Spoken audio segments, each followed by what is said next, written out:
Shana Tova, everyone. Hug Sameach. Just want to share some ideas about Rosh Hashanah before the holiday begins.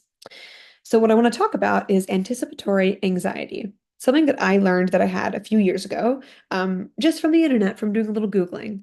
And what anticipatory anxiety is, it's what it sounds like. It's a defense mechanism where you're preparing yourself for the discomfort you're going to feel in the future. So, where I first discovered this is I agreed to staff a birthright trip when I graduated college, so like 5 years ago. And when I signed on to do it, I was so excited about getting to Israel. That was the most important thing.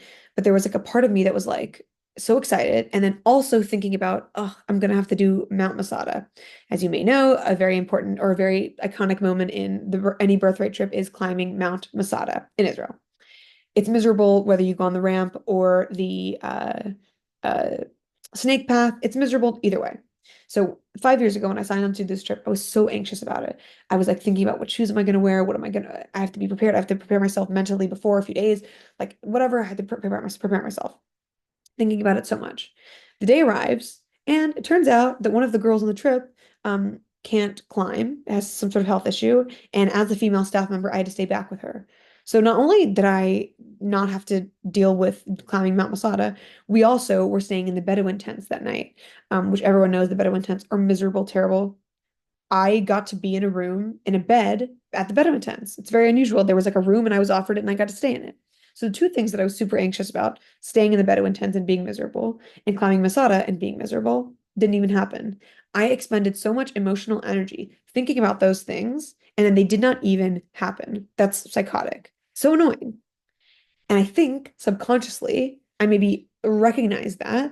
And the next time that I sat a birthday trip this summer, I didn't really think about Masada that much. I kind of, it was in the back of my head. I was like, yeah, whatever, it gets here when it gets here. The Bedouin tents, it gets here when it gets here, whatever. This year, we didn't have to do the Bedouin tents. I think it was a safety issue. So it's not such a positive thing, but I think it's for the best. I never really enjoyed it so much.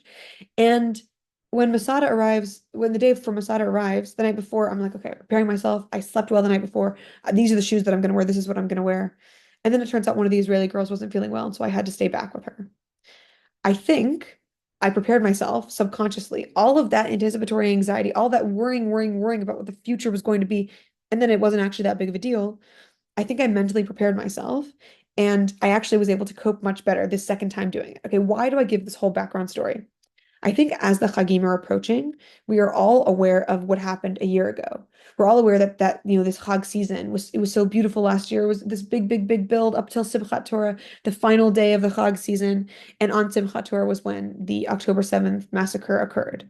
And I think all of us are sort of anticipating how difficult Chagim are going to be in the wake of what's happened in Israel.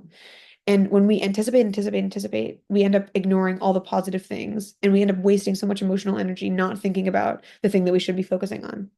And I think Rosh Hashanah is like that as well, that we're so anxious, or same thing with Yom Kippur fasting. We like anticipate. And these things are never as bad as we build them up to be. And so I did a little research on how to stop anticipatory anxiety. And what I found is that the key is exactly what you think it is. Don't jump ahead to what's going to happen in the future. You don't know how you're going to feel in the future. You don't know what the situation is going to be in the future. Of course, you can try to protect yourself and protect your emotions as much as possible. But let's say, for example, you're really anxious about driving on the highway.